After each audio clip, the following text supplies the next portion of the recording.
All right. Thank you very much to the UCI Philosophy Club for inviting me to give this talk. Thanks to Nolan in particular for originally extending the invitation last quarter. My name is Stephen Norris. I'm a second-year graduate student here in the Department of Philosophy. I did my undergrad at UCLA. I did a master's degree at Tufts University just outside of Boston. And then I ended up coming back to Southern California after having grown up down here, kind of coincidentally. But it's not so bad since I've got friends and family in the area. Anyways, so today I want to talk about the problem of fake news. This is something that I've been worried about for a while. This talk in particular, or the argument that I'm going to present, is the result of a series of conversations that I've had with Professor Sven Bernecker here in our department.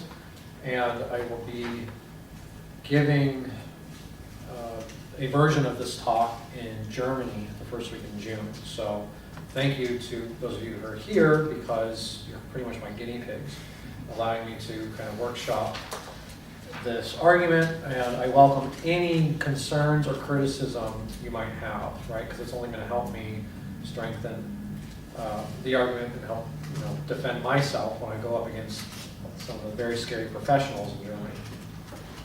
Okay, let's get started. Here's what I plan on doing today. I want to introduce you to the problem in general. Then I want to cover some preliminary stuff, right?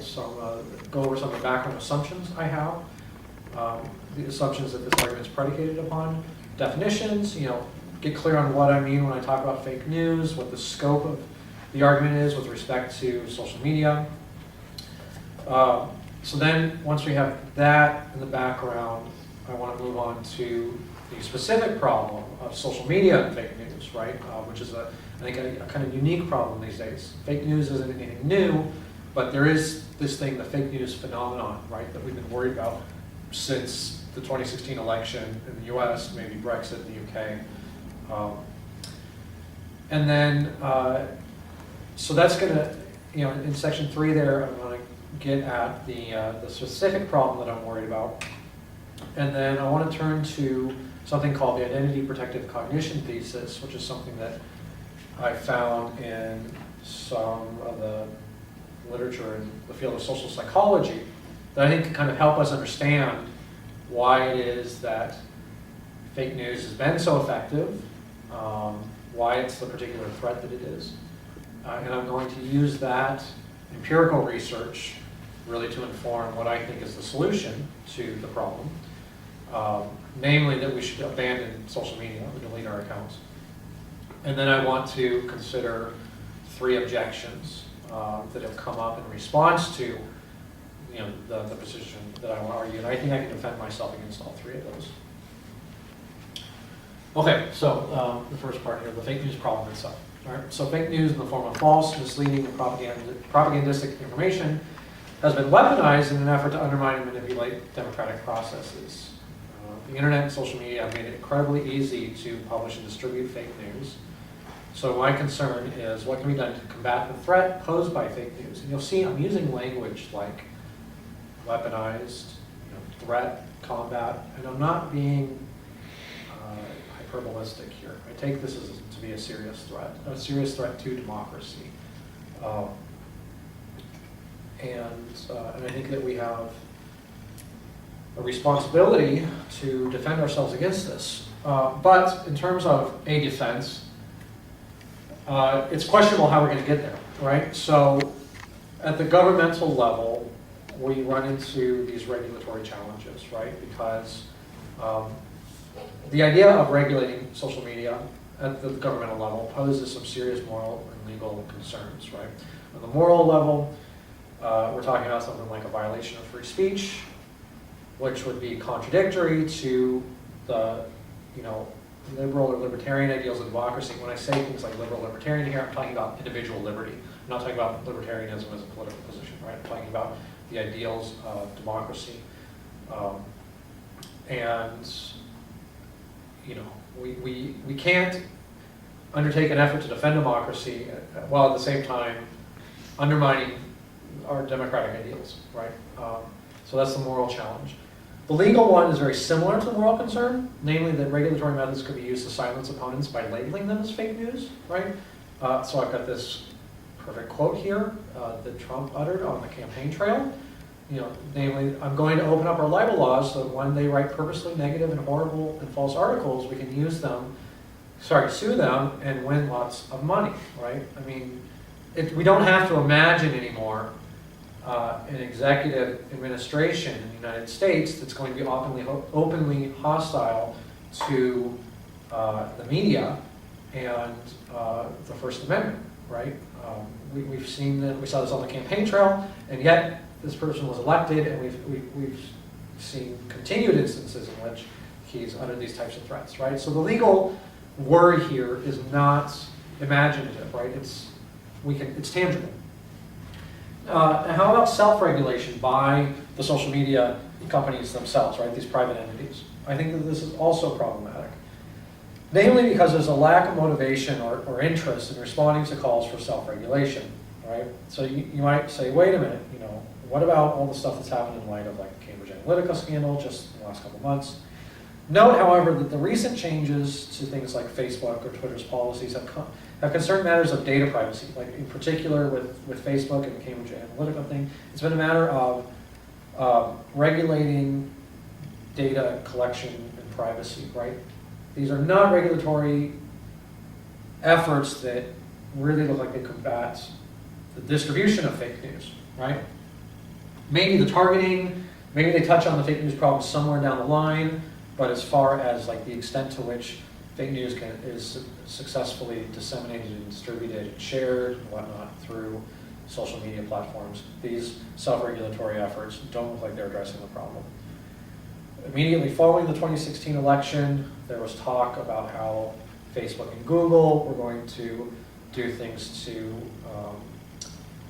kind of constrain or get a handle on some of the advertising stuff that was going on. But again, we're talking about maybe political advertising here. It doesn't address the issue that I'm worried about, the sharing, dissemination, distribution, whatever, of fake news. Additionally, there's an apparent, and I say apparent because I don't have a source I can point to towards this, but an apparent interest in not purging the bot accounts, right? We've finally seen some of this from Twitter, but these accounts are rampant on places like Reddit, right? And it seems like what's going on is that these social media companies can point to their user database as evidence or in support of the value of their company, right? By saying that their markets reach this many people, right? So they have this financial incentive not to identify, to recognize, or to purge the bot accounts. Okay, so Facebook though has announced that they'll flag or identify questionable alleged news sources, right? This is something that came out following the 2016 election, but I think that this raises an important question and concern. Namely, do we really want some private company to be the one to decide for us what content is factual or accurate? I mean, maybe we do, right? But I think one way of looking at this is that it's a question of whether or not we want to hand over this type of decision-making power to some private entity, right? Rather than holding on to that for ourselves. I think the question then is what can be done at the individual level, right? Governmental level poses challenges, expecting some type of self-regulatory practices at the level of the private entity poses problems. So how about at the individual level? How can we, as individuals, effectively defend ourselves from the threat that fake news poses for democracy? So that's part of my main concern here, right? And so what follows, I want to argue that the epistemically responsible thing to do in response to this threat is to defend ourselves by deleting our social media accounts. Okay, so let's get to the preliminaries and some of these background assumptions.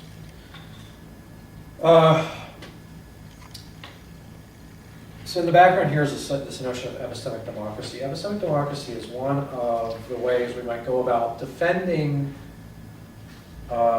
the idea that democracy is the ideal or the best form of government, the best response to society's problems, the best way of managing a sufficiently large society that's presented with a number of problems, right?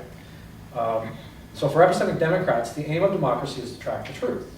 And for them, for the epistemic Democrats, democracy is more desirable than alternative forms of decision-making, alternative forms of government, right? Because government needs to make decisions to manage society. So democracy is more desirable than alternative forms because, and insofar as it does just that, it tracks the truth better than other forms. So fake news threatens to undermine democracy by subverting our ability to track the truth, right? Manipulative and misleading fake news impairs the individual such that he or she can no longer make an informed decision.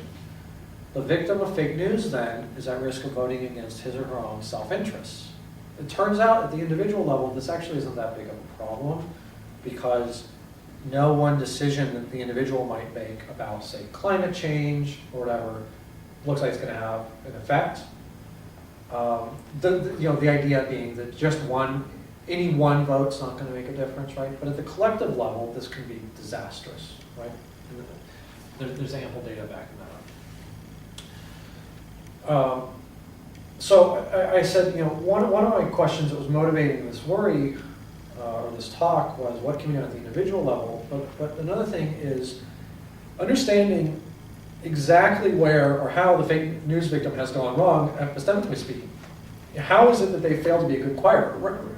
I also want to know how they failed, right? There's data that says that individuals on the conservative end of the spectrum were 30% more likely, or 3 times as likely, I think it was, to share fake news articles in the months surrounding the 2016 election than those on the left. There is tons and tons of empirical data, though, that suggests that the susceptibility to fake news is something that everybody suffers from. It's independent of your political ideology.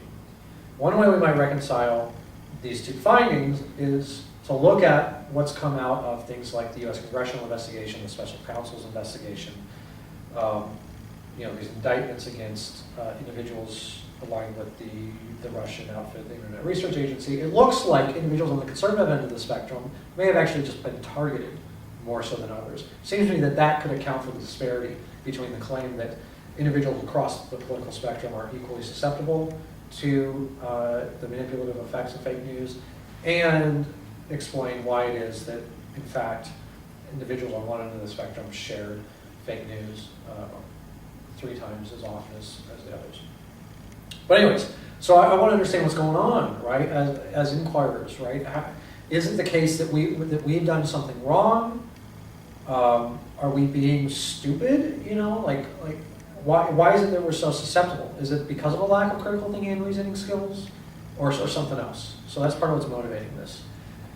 So I think it's useful to appeal then to this notion of inquiry epistemology. And on this conception of epistemology, the focus of our epistemic lives is the activity of inquiry.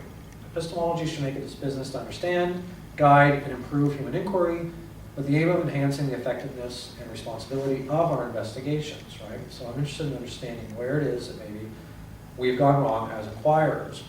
So understanding the activity of inquiry is partly a matter of understanding how and why it goes wrong.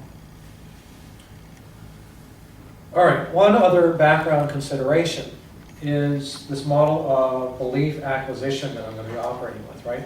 There are two different ideas out there about how it is that we go by acquiring beliefs.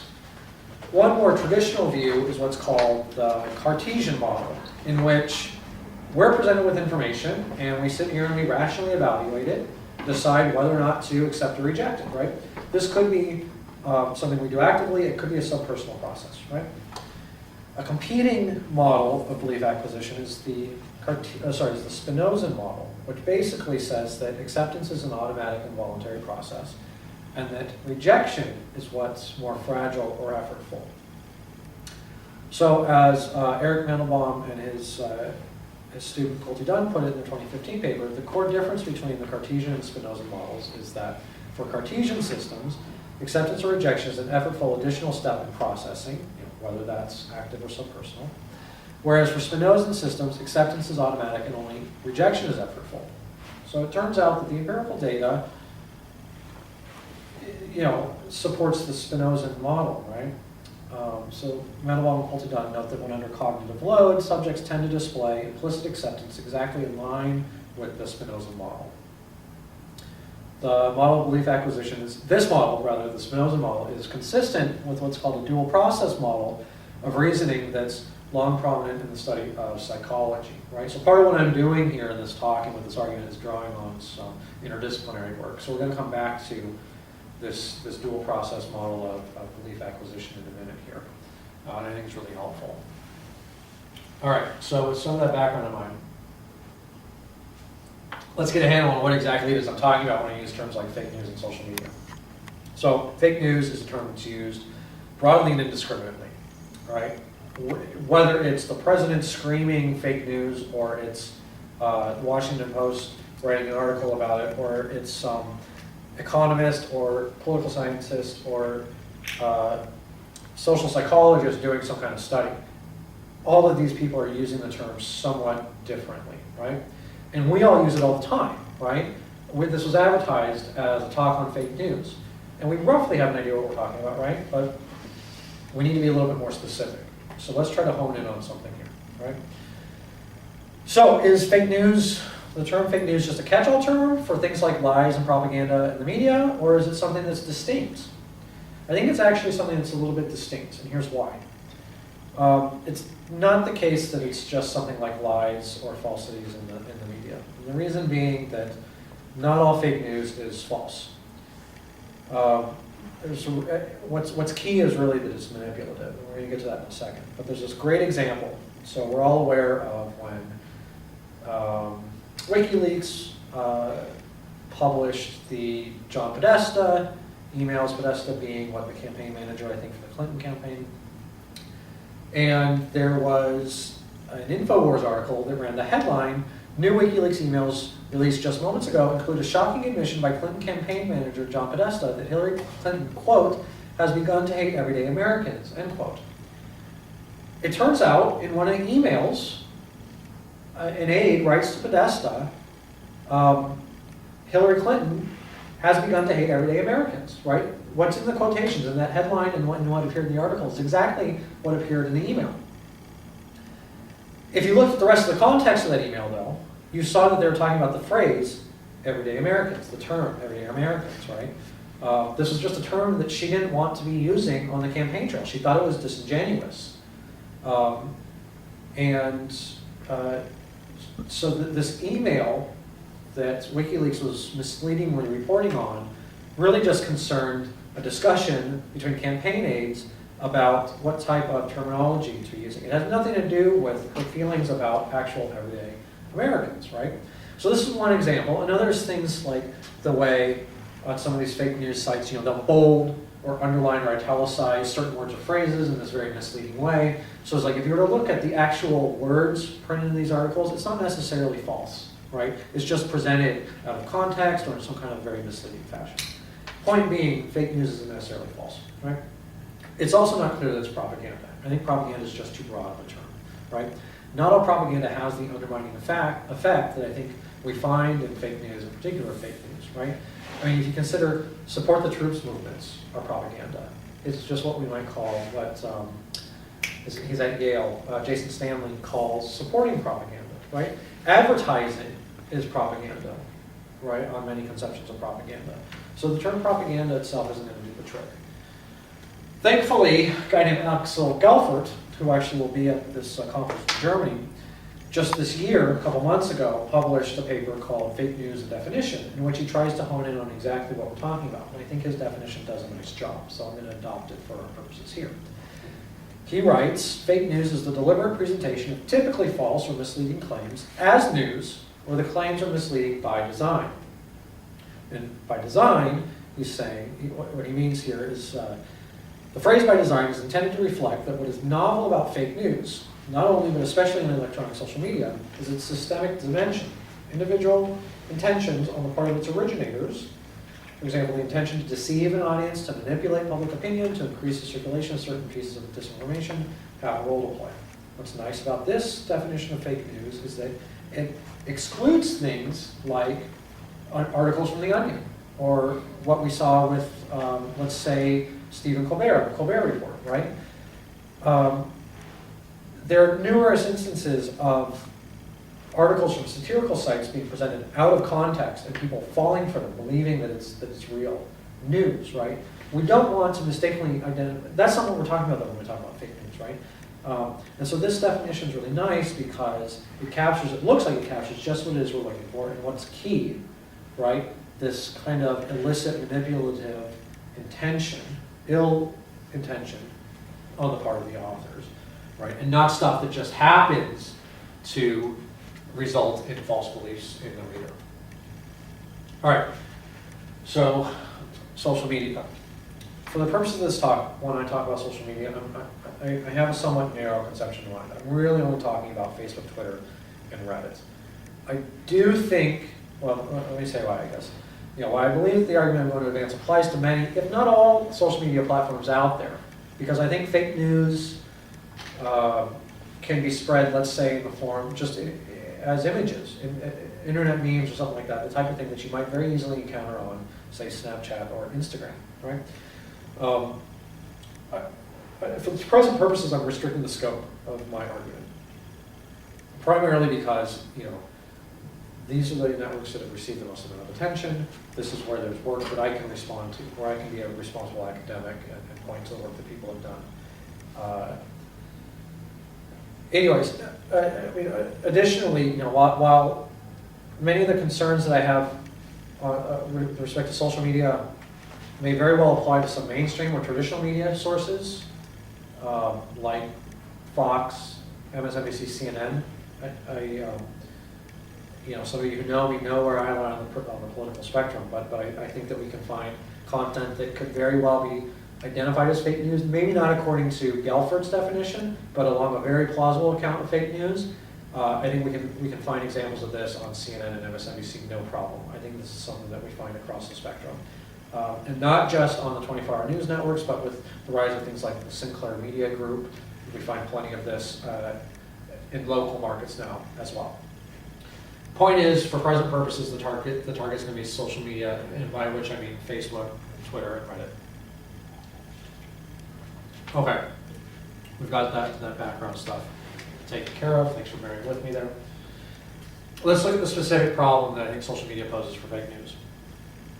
All right, social media exacerbates and amplifies this problem to a level that we haven't really had to worry about in the past, right? Fake news is not a new thing, but there is some phenomenon that we've been worried about the last 2 years that is new, right? And I think that it's the result of social media and the internet, not just the internet, in particular social media, right? Because with social media, we have the following: this low barrier of entry into the media industry, the media markets. It's no longer the case that you need to start up a news network or a news magazine or a newspaper or anything like that, right? It's very easy to distribute and disseminate fake news, right? A Twitter user with the right type of followers can easily reach just as many people as a traditional news outlet. Social media, in particular our use of smartphones, like the technological advancements that we have these days, give rise to this misleading presentation of alleged, purported news articles, real and fake, right? And I'm talking about how we get push notifications of headlines, like just today. I don't know how, I don't know what I signed up for, but Apple tells me about the Cosby verdict, right? It comes across as a tiny little sliver of information, right? Fake news gets delivered in that way. It gets delivered as a photo and a caption in your news feed, or in whatever it is, 240 characters on Twitter these days, right? Now that they've increased the character count. Or in Reddit, just with the headlines. And people go straight to the comments, right? And as we'll see in a second, when you get into these ideologically segregated environments, as we do in social media, we end up in these information feedback loops, right? It's really problematic. And that's the final worry here, right? That kind of by design, social media results in these ideologically segregated friend networks. Let's focus on that for a second. The ideological feedback circles generated by social media friend networks are particularly concerning because they limit the extent to which individuals encounter news that doesn't conform to some pre-existing bias. So already it's the case that you're just not presented with all the news, all the information that's out there, right? You end up in these information feedback loops. That's problematic in itself, just because you think that, maybe we want to be able to evaluate all the evidence that's out there. We're going to find in a second here that these ideological social groupings pose particular worries. As this guy Komsky notes in this book on post-truth rhetoric, for an ever-growing number of people who get their information online, social media platforms both feed content that viewers already agree with and encourage ideological social grouping. And the examples are widespread. I mean, we're all social media users, right? We came up with technology, we know this. And, on Reddit, it's a matter of which subreddits you subscribe to. On Twitter and Facebook, the content that you encounter comes as the result of which pages and individuals you like or follow. Now, this issue is particularly worrisome when it comes to political ideologies and other kind of socially divisive issues, social, cultural, and political issues. The common finding in the survey literature on rumors, conspiracy theories, and factual beliefs is that partisan attachment is an important predictor of beliefs. For example, Republicans are more likely than Democrats to believe that President Obama was born outside the U.S., and Democrats are more likely than Republicans to believe that President Bush was complicit in the September 11th attacks, right? I mean, we're already inclined, right, to believe these things that confer with our political identities, our political viewpoints. The two authors that I'm quoting from there also report that heavy media consumers are more likely to believe ideologically aligned articles. Right? There's ample empirical data supporting this. So I now want to look at how exactly this works, right? Why it is, what I found that suggests an answer to why it is that we're predisposed to accept these things that already align or conform with or are congruent with our ideological beliefs. Which brings us to something called identity protective cognition and the identity protective cognition thesis, which I believe will be on the second page of the handout. All right, well, as a little bit of a lead-in, the ideal of an unregulated internet that provides for the free exchange of information has effectively been abandoned in favor of information bubbles provided by social media networks that encourage these ideological social groupings, right? You might think that when the internet first hit, it was great because it was like this unregulated marketplace of information, and we had access to whatever we wanted, right? Well, I mean, the problem is that we sought out only what we wanted, right? And this is exactly what we do with our social media networks.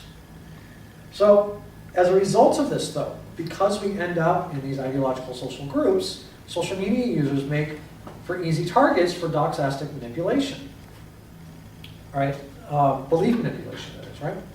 So what I now want to argue is that in accordance with the identity protective cognition thesis, that the social media user's rational tendency to treat information that accords with his or her political identity is, and I really should say to believe information.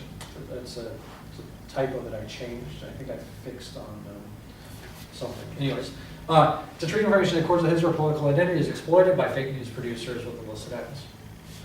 So let's talk about the identity protective cognition thesis, exactly what it is. This big old quote is what's on the handout. Individuals in this account have a large stake, psychically as well as materially, in maintaining the status of and their personal standing in affinity groups whose members are bound by their commitment to shared moral understandings. If opposing positions on a policy-relevant fact come to be seen as symbols of membership in and loyalty to competing groups of this kind, individuals can be expected to display a strong tendency to conform their understanding of whatever evidence they encounter to the position that prevails in theirs, that is, in their ideological social groups.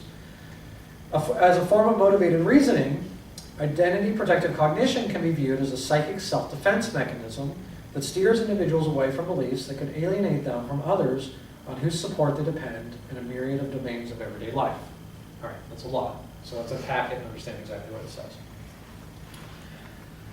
The main idea is that ideological issues, right, we're talking about issues of social, political, or cultural conflict, disable the cognitive capacities of individuals, or that individuals use, to make sense of decision-relevant information.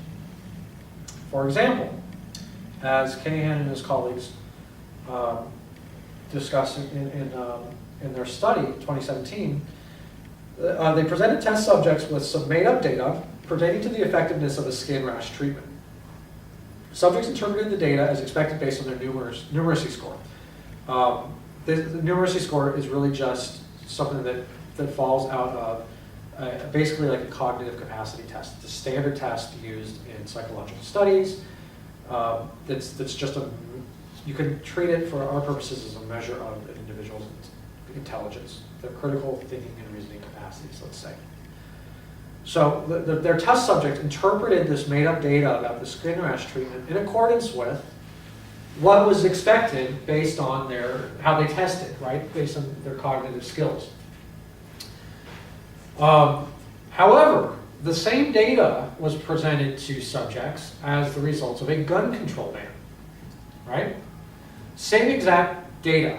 So as far as quantitatively speaking, they should, if they're simply utilizing their skill set, interpret the data the exact same way.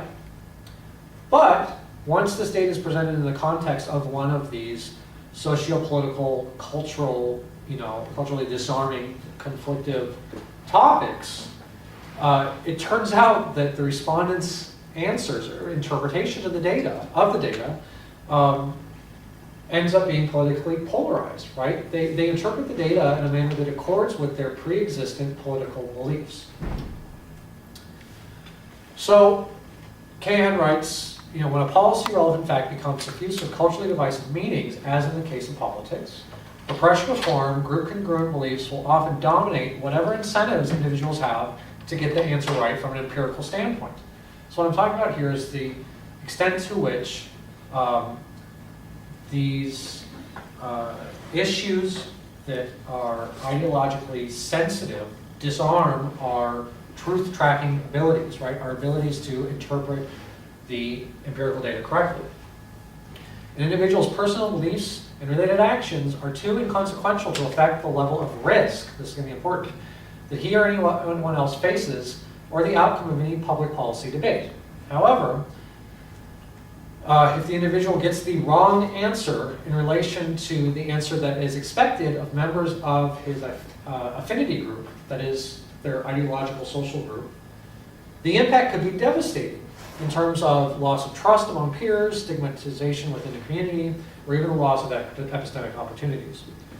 So I'm going to unpack this in just a second. Or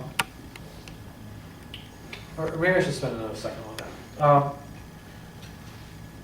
When we talk about risk, right, the level of risk that the individual faces, we're talking about, imagine that the issue is something like a public policy concerning climate change.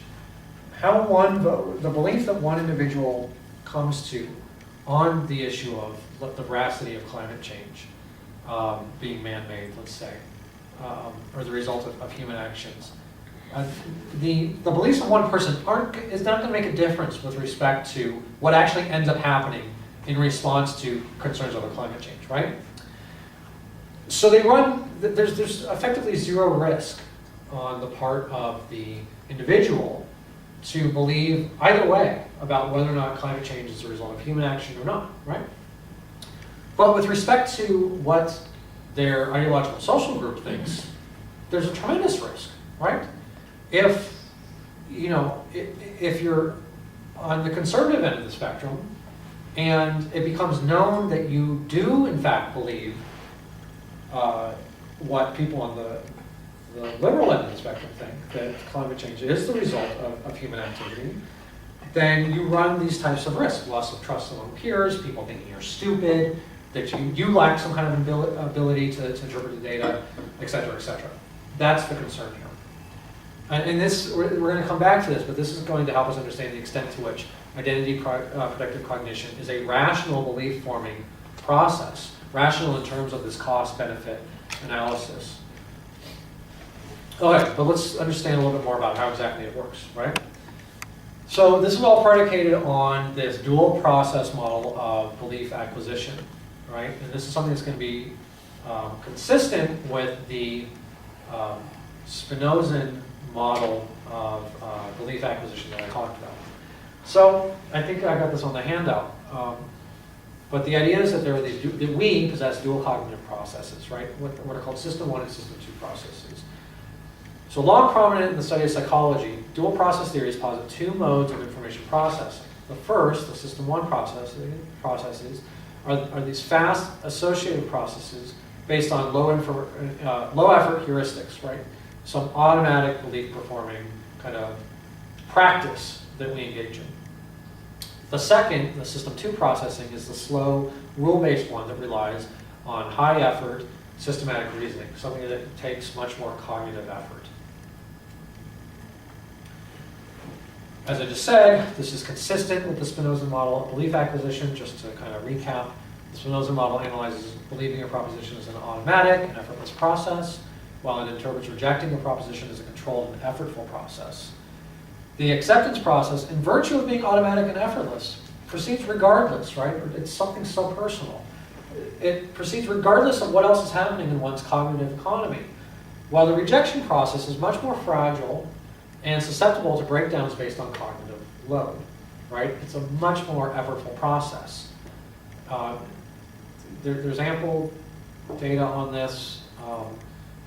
There's this paper by these, I think they're Danish, I'm not going to attempt to pronounce the names, that show that the belief revision and correction is cognitively taxing. It's not simply a matter of just pointing out to an individual that their beliefs are incorrect, right?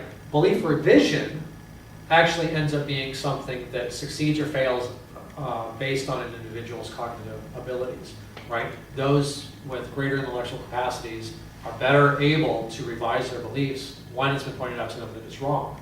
But the point is, it's not enough to point out to somebody that their beliefs are wrong, right?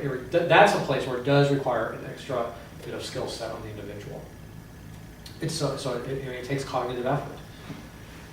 So when it comes to these ideologically divisive issues, the socio-political ones, individuals find themselves under pressure to form beliefs that are congruent with their group ideology.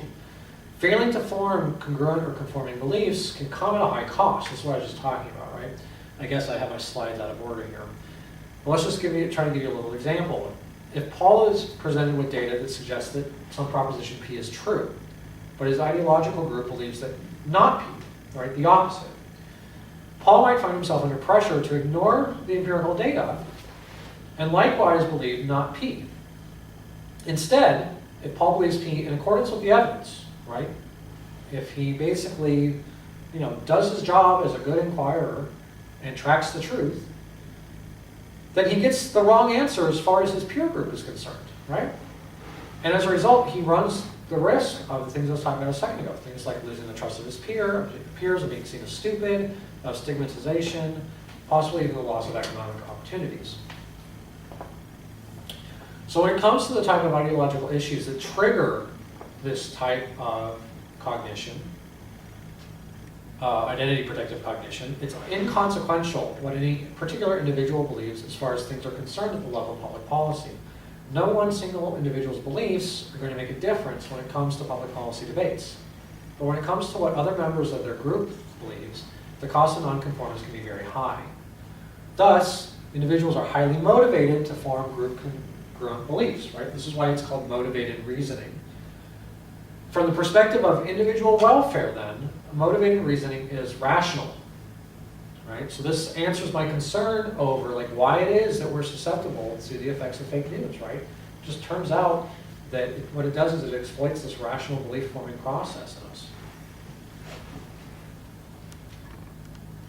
So the study that I've been citing, drawing all this information from with the identity protective cognition thesis, now joins the rank of a growing list of others that supports the interpretation that ideologically motivated reasoning is not a form of bounded rationality, but instead a sign of how it becomes rational for otherwise intelligent people to use their critical faculties when they find themselves in the unenviable situation of having to choose between crediting the best available evidence or simply being who they are.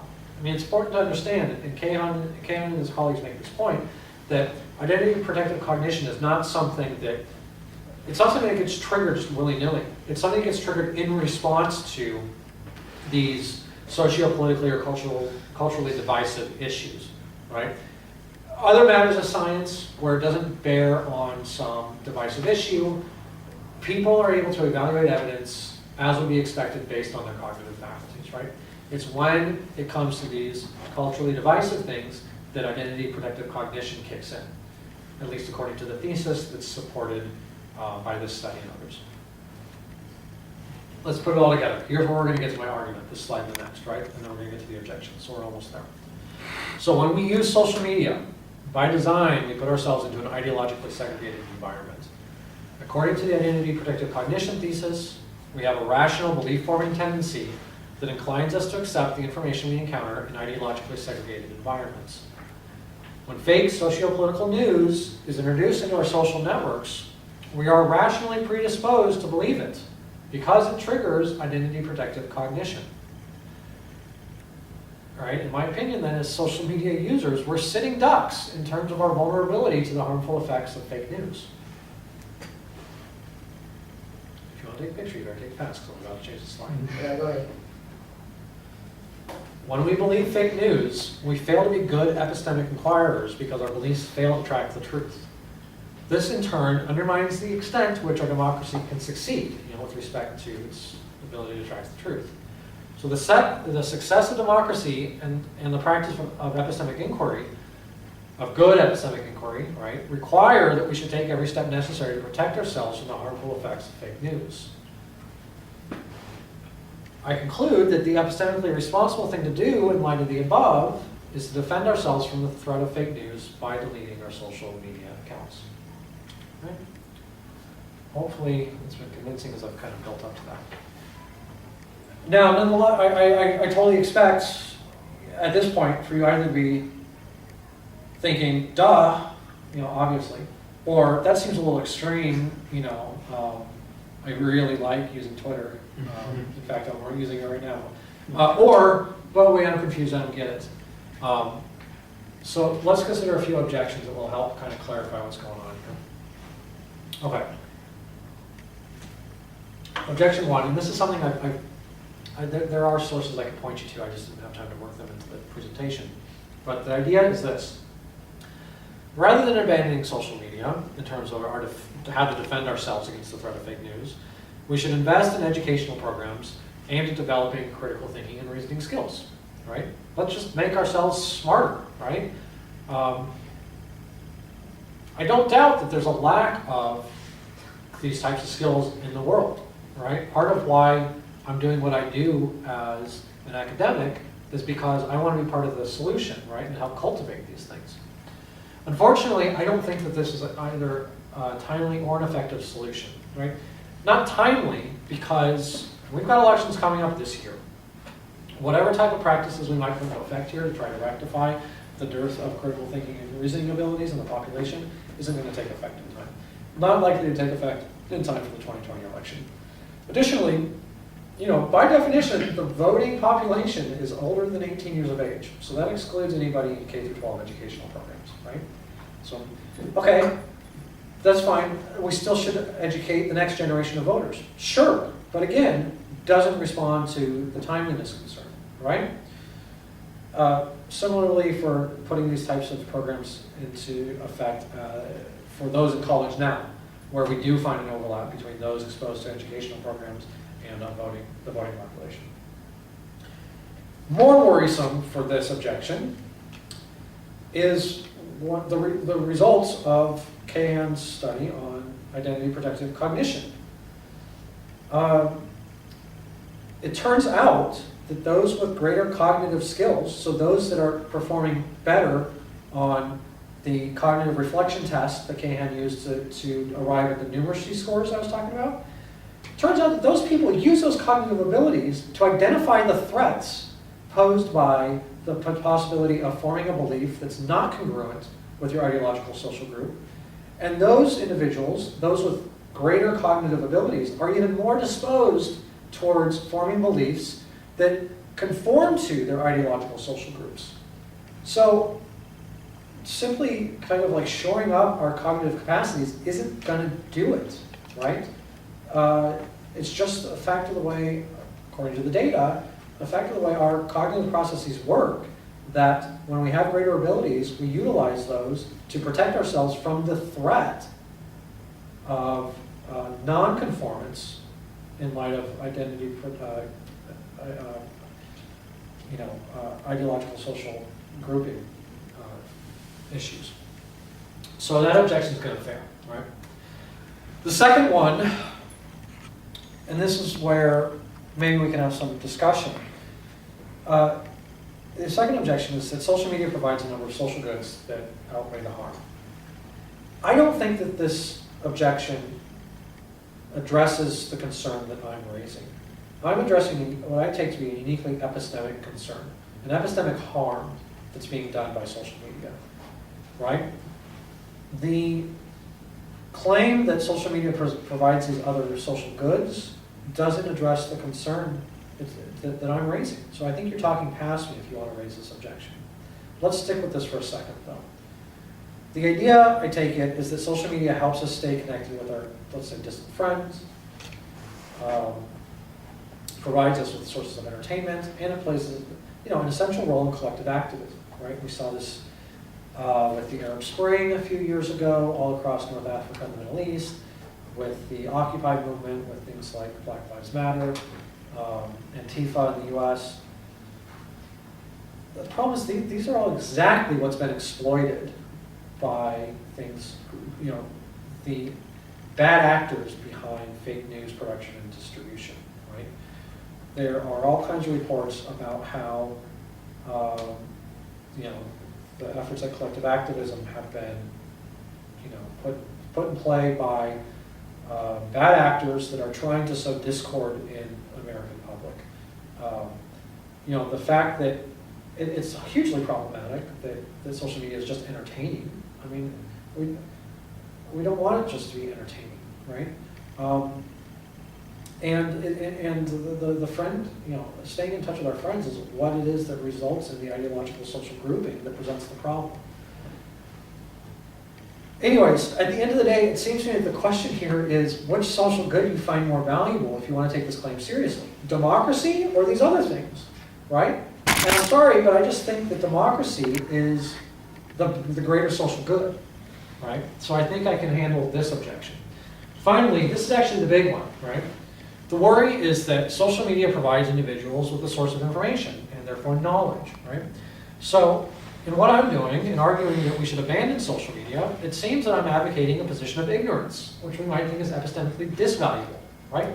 How can it be that I'm advocating what I call the epistemically responsible defense, while at the same time are advocating a position that's epistemically disvaluable, right?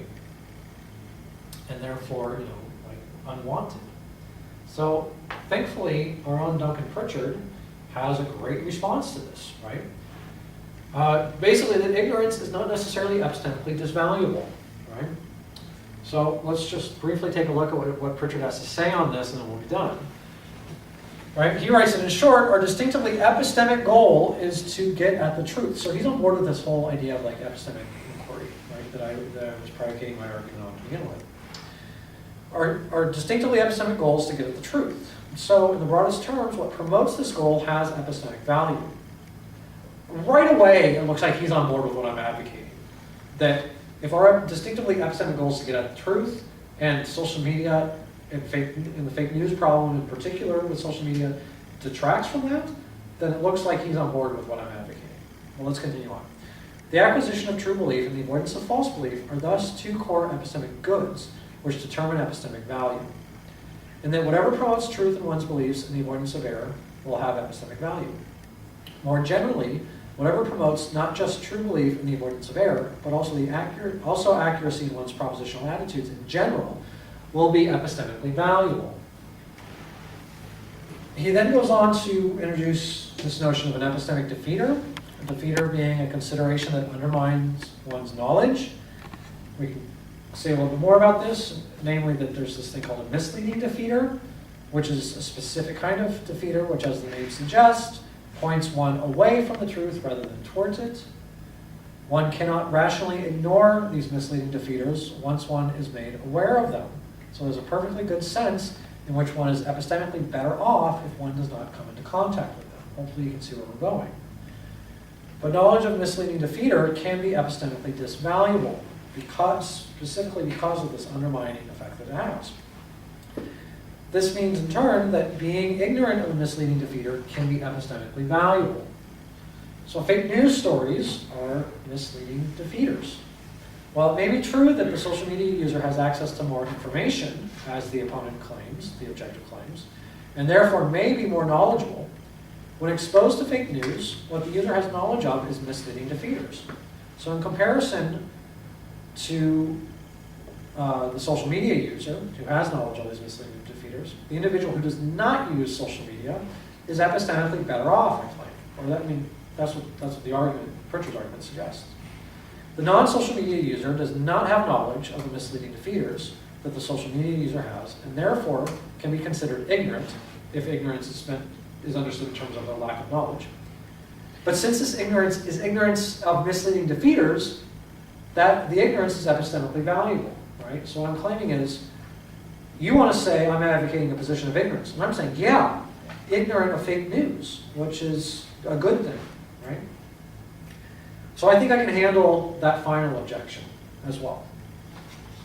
With that, I think we're good. So thank you.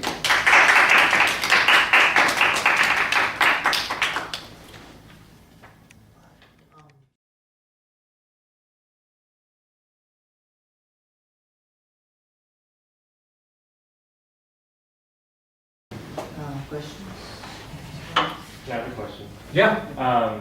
So if you abandon social media and drop off from the ideological segregated friend networks, wouldn't you just be like getting your information from like a broader, I don't know if friend network would be the proper term, but wouldn't it be just a broader network? Say like you would just turn to like CNN or something that's more catered towards a particular interest, like you say MSNBC is like a liberal news network or Fox News is conservative.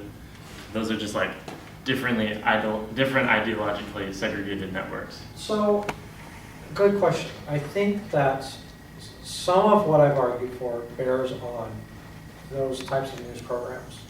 Not the networks in general, though. I think on the whole, I don't know if I want to say this about Fox News. I think that they're particularly bad. And in fact, the Mendelbaum Quilty Dunn paper that I cite, and I think is referenced on this handout here, is excellent. It should be, you can find it on Eric Mendelbaum's website, just do a search for it.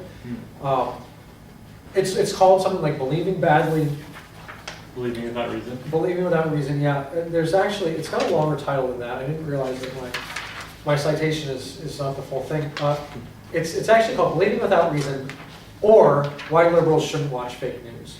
And he goes on to talk about the types of things that Fox in particular does. I don't think they're the only ones that are guilty of this, but things that Fox in particular does to overload our cognitive processes such that they're basically preying on the system one processes of belief acquisition, right? And they're doing everything they can to basically clog up our cognitive economy such that it's more difficult for us to undergo belief, revision, and rejection. And they give a nice account about how they go about doing those things. So I think Steve can find examples of those practices on a number of different types of cable news programs. However, you don't see the type of ideological segregation. You don't see it to the extent that you do in social media, right?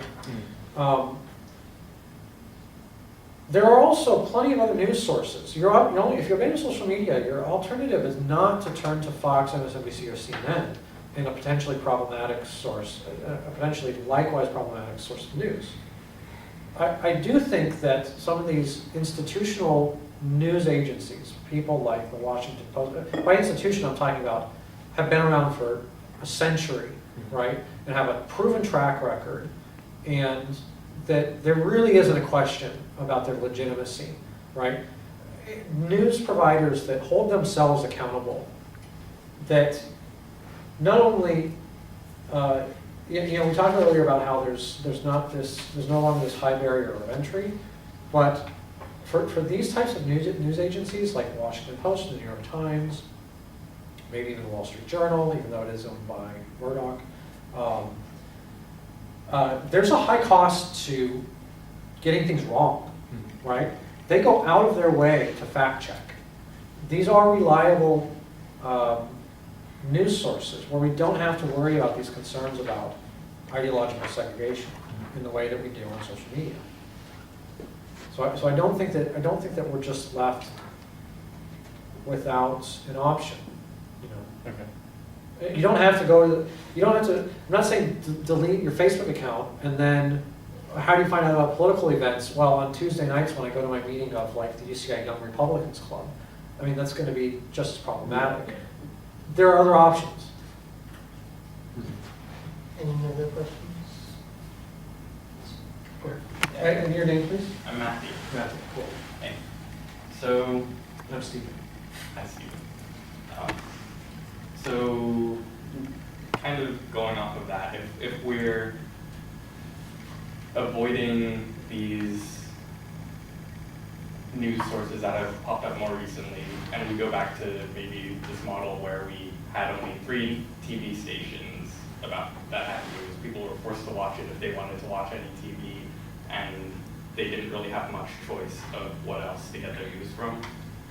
Would that be, would that, in your opinion, be better because it seems to have more legitimacy?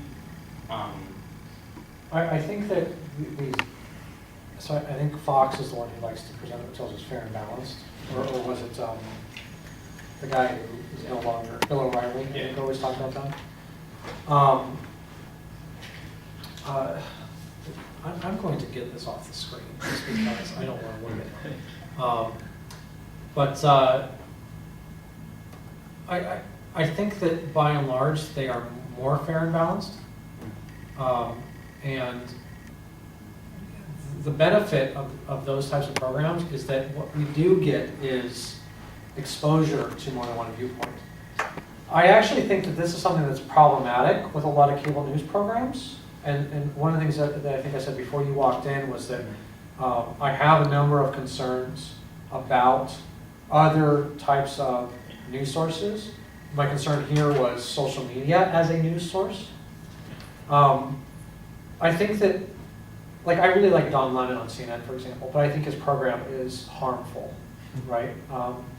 And I think Anderson Cooper does the same thing, and I think, you know, Brian Jennings on MSNBC and probably Chris Matthews as well. These programs where they invite a voice from the opposition on, under the guise of being fair and balanced, and that everybody is entitled to an opinion, and therefore every opinion is equal, that's not the case, right? These anchors allow pundits on to debate issues where I just don't think that there's two sides, right? Because you can express opposing opinions, it doesn't mean that you should, right? And so I think that in a number of ways these agencies are doing harm, or programs are doing harm. But I don't think that that's something across the board on the 24-hour news networks. I think it depends on which hour you're watching, maybe. But also, you know, there's what happens with social media that's especially bad is you know, there's some stuff on the mechanics of confirmation bias that I plan on including in the paper. But we basically set up the system, and the networks are designed this way. So when we take part in them, we are putting ourselves in a position where we're only hearing what we've already decided we want to hear, effectively, right? I mean, I've done this, where I've deleted people that post trash, you know? I'd like to think that I was exercising certain cognitive abilities in determining that this is just bad, false, trashy stuff, or whatever, right? And that I'm better off without it. But I think that I need to bite the bullet here and recognize the fact that, you know, my friend list represents a bunch of people that I already agree with, you know? And I think there's maybe, you know, anybody I have on there that I think is an idiot is on there because they're one of my colleagues, and I think I have to have them on there so I don't piss them off when I see them all. I'm not pointing to the cameraman, I'm pointing to the camera in case these people are watching this. Well, I'm worried I didn't fully respond to your question because I kind of lost track of what it was. So there was a shift from maybe having only 3 news sources that you could watch to having this proliferation of news sources, which would focus on stories which the 3 main ones wouldn't have time for, but also run into the danger that you described. So I'm assuming that you think that this ability to focus on non-mainstream news is outweighed by the danger of having fake news? I'm not sure how to respond to that, but I do have something I think does respond to your worry here. If an individual decides that they want to go online and check Breitbart and InfoWars and Fox and that's it, let's say, or let's say, I don't know what they are on the left. And I don't know how bad Huffington Post is, for example, if that's one that's particularly bad. I mean, there's no shortage of politically skewed, sources on both ends of the spectrum. Talking Points Memo maybe might be one on the left. I'm not sure how fair they are. But if one wants to go online and do that, that's fine. I can't stop that. It seems to me that they're doing something active there. My concern is that when we go to social media, which we do as something entertainment, you wake up, you check it, or you're bored, you check it, whatever. This inadvertently we're being exposed to this stuff, and we're put in a position where we can't control it. It turns out, if the fake news comes our way, right? And with the way these misleading defeaters work, it could be enough just to see a headline that's misleading, right? If we don't reject it, if we don't spend some time thinking about it, investigating whatever, if we accept it because it in some way appeals to our group ideology, that's harmful. And what social media does is it basically just gives it to us without any effort, right? So when the individual otherwise goes in their browser, goes to their bookmarks, or types in Breitbart or whatever, something different is going on there, right? I can't stop people from doing that. I don't know that I want to, because that seems like that would be contrary to some of the liberal democratic ideals that I talked about at the start. So that's a different issue, I think. And it doesn't. That's a different issue from the harm, and the distinctively epistemic harm that I think that social media poses. Any questions? Yeah, no, I'm sorry, what's your name? Elise. So like you ended with the Pritchard quote that ignorance is not necessarily epistemically disvaluable. Yeah. At least for the individual, would you say that it's a bad idea to delete one's own social media account? Or would you say that it's beneficial to the individual? Oh, no, yeah, so this is something I think pertains to the individual level, right? Because the argument I'm advancing is what can be done at the individual level. So there was some talk about individual versus collective, right? Because in particular with respect to identity collective cognition, where the idea is that in explaining how identity predictive cognition is this rational belief-forming process, that hinges on the fact that we don't bear any costs, or there's a very low cost risk of getting it wrong if we believe something that fails to track the truth. If we believe something false, but we bear a high cost in terms of believing something that doesn't conform to our group ideology, right? That's something that, so there's little cost at the individual level, but a big cost at the social level.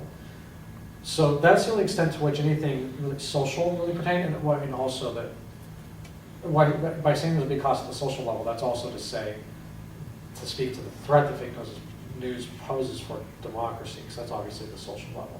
But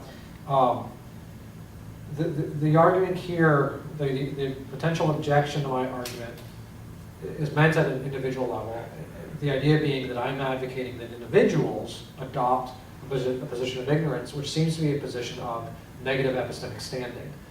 And the idea then is that negative epistemic standings are epistemically disvaluable.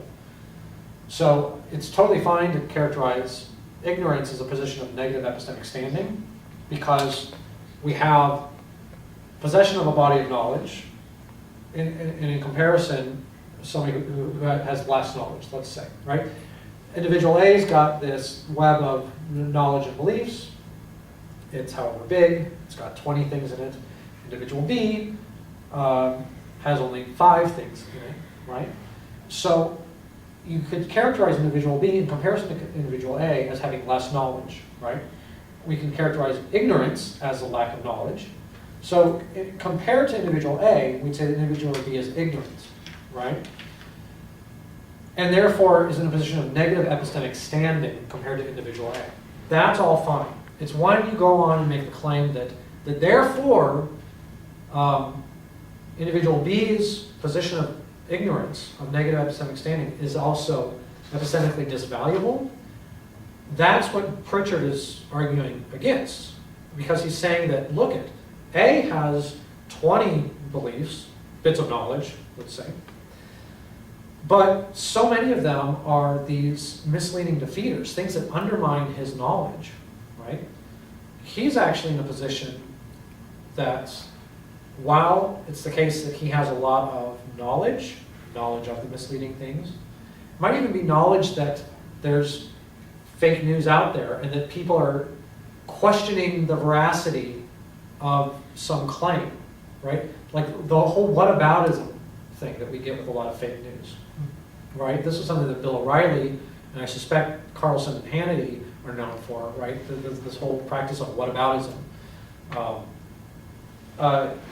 That's something that's undermining. That undermines their knowledge, right? And so individual B then, because they lack the knowledge of the misleading defeaters, they're actually in a position that's epistemically valuable, despite the epistemic standing being negative. Hope that made a little bit of sense. Duncan's paper is actually quite clear. It's in a collection that was published by OUP or Cambridge or something like that. If you search for it on UCI's network, you can get access to it, right? You can download just this chapter of the collection. It's a really good, very clear paper, very interesting. Does that help at all answer your worry? Yes, that helps. Yeah, I understand. Okay. One question. Sure. Yeah. So as far as I understand, the process of the argument is that because belief revision is especially taxing and belief formation is simpler, but it's pretty risky in the case of social media and the presence of fake news on social media, one way to tackle that is a form of epistemic ignorance, and you exercise that by deleting your Facebook accounts or Reddit accounts or Twitter accounts as such. But I was wondering if that form of epistemic ignorance necessarily requires deleting a Facebook account. You can probably have some other sort of doxastic response to that, the presence of information, which is suspension of judgment. Maintain a healthy amount of skepticism. Put on my skeptic's hat when I'm using Facebook. Yeah. Yeah, good. I was hoping somebody would ask about that. Look at identity protective cognition thesis and the empirical data on belief formation says that, you know, you're still playing a dangerous game. You know, maybe you're particularly skilled. You know, I'd like to think that I am. You know, I'd like to think that I have above average intelligence, being a PhD student, right? Maybe I'm fooling myself thinking that, but I'd like to think that I have the cognitive abilities necessary to sift through the BS when I go online. I don't know. You know, Adrian likes to point out my hypocrisy in the fact that I have a Facebook account and that I go on Reddit every day. And then, in fact, that one of my favorite subreddits is Our Politics, which is disgustingly left-leaning, right? I'd still like to think that I'm pretty objective and skeptical. Maybe I'm fooling myself. You know, there's a pretty good chance that I am. I don't think that just being skeptical is going to do the trick. I mean, the data says it's not. Okay. The data says that if it's the case that I am of above average intelligence and I've got particularly robust system 2 cognitive processes, reasoning abilities, then I'm all the more likely to form beliefs that conform to my group. Okay. Maybe as an academic, my group ideology is skepticism. Yeah. You know, that I'd like to think too. Yeah. In which case I float around somewhere in the middle, but have certain beliefs about how we ought to treat others, such that it looks like I come out on one end of the political spectrum. Okay. That addresses the first question. 2 points again. The first one was most of the fake news that is at least disseminated on social media accounts, Facebook, etc., does not necessarily does not originate on social media. It comes out of other sources. I think that most of it is. Most of it. Yeah. So I was wondering if it is the case that it is epistemically responsible to delete a Facebook account. Doesn't epistemic responsibility also entail some sort of ignorance that one needs to maintain outside of social media on just general news media outlets? Because it may be epistemically responsible, it may not be epistemically efficacious to block oneself or defend oneself against fake news. It might be the case that what it would mean to be a responsible inquirer, right? Where good epistemic practices is the aim of inquiry, something like that. It might be the case that, yeah, we do bear a certain responsibility. And I actually think that I didn't work this into the paper because I'm not sure how this works exactly. I'm not sure if this responsibility is in response to maybe ethical concerns or epistemic concerns, but I think that as members of a democracy, that we bear a certain responsibility to be informed. Okay. In fact, epistemic democracy, the arguments that they turn to, things like the condorcet jury theorem, the things that justify the claim that democracy tracks the truth better than other forms of decision-making processes, requires a minimum level of competency. Actually, in the original Condorcet theory from the 18th century, it requires greater than 50% odds of getting the answer right. As you increase the number of choices, it turns out, and this is in the List and Gooden paper that should be on here, it turns out as you expand the number of choices, let's say to 3, then the individual just has to have a greater than 1/3 chance of getting it right. If you expand it to 4, they have to have a greater than 1/4 chance of getting it right. But the point is that democracy requires a minimum level of competency from its citizens, of epistemic ability. It seems to me that we have a responsibility then, as citizens of a democracy, to maintain a certain level of intellectual competency. I don't know if that's an epistemic responsibility or some type of, just to say that you ought to maintain a certain level of competency, I don't know if that's an epistemic ought or if that's a moral ought, grounded in facts about our political system, or in something like that. But yeah, I definitely think it's going to be the case that we bear certain responsibilities in all kinds of contexts. As far as what we can do as epistemic agents in our efforts to be responsible ones, one of the things we can do is to defend ourselves from the threat of fake news, right? We're not doing that when we use social media. That's my concern.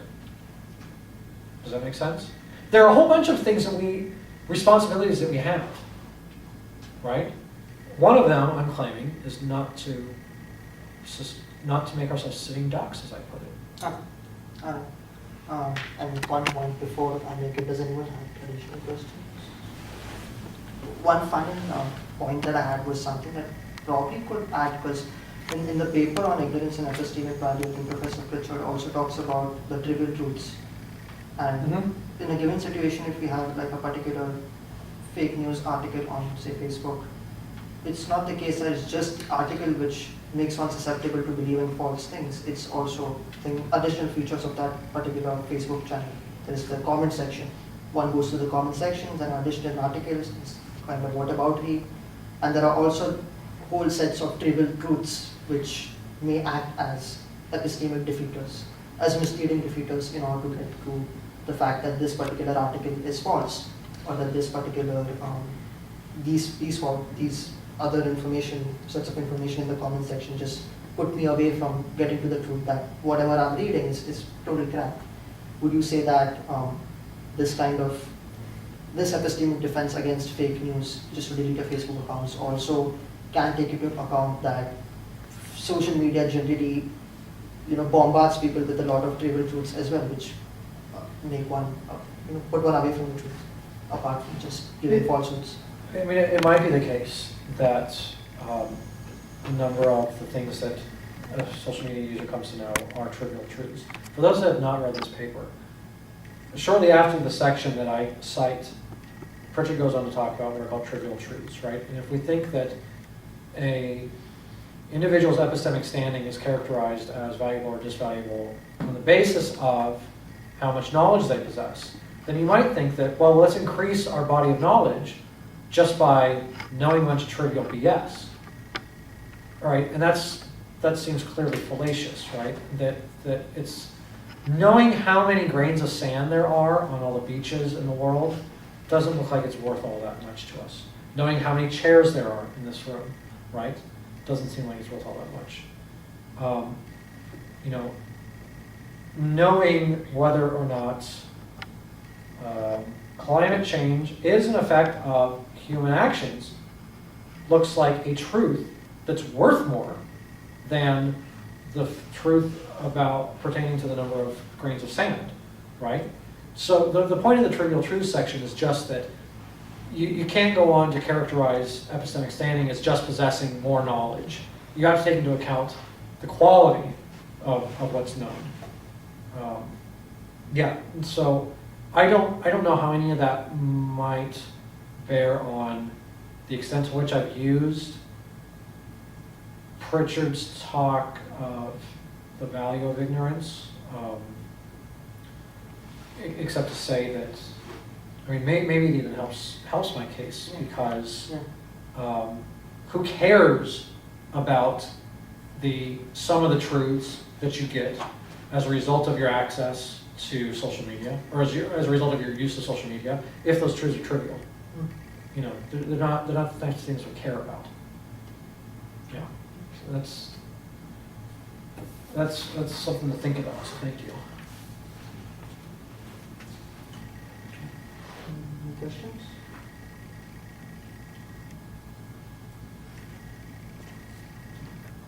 All set? All right.